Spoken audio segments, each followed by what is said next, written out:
শোনো বোন, আজ কিছু কথা বলি। তোমার যদি স্বামীর ভাত খেতে ভালো না লাগে তাহলে তরকারি রান্না করে খাবে, নুডলস রান্না করে খাবে, স্যুপ রান্না করে খাবে, না হয় পায়েস রান্না করে খাবে। আর তাও যদি না হয়, রুটি আছে, পিঠা আছে, সেগুলা বানিয়ে খাবে। তারপরে স্বামীর সংসার ছেড়ে কখনো যাবে না। কারণ ভাত খেতে ইচ্ছে না হলেও নিজের মন মতো রান্না করে খাওয়ার লাইসেন্স তুমি শুধু স্বামীর সংসারেই পাবে, অন্য কোথাও না।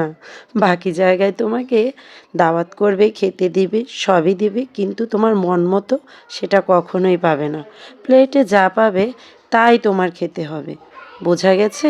তাই বলি নিজের সংসারকে নিজেই আগলে রাখো, কেননা এটাই তোমার আসল ঠিকানা। আর সেখানে তুমি নিজের ইচ্ছে মতো, নিজের মন মতো সব কিছু করে খেতে পারবে, যদি দ্বিতীয় কোনো মানুষের রাগ, ক্ষোভ, অভিমান সেখানে না থাকে। বোঝা গেছে?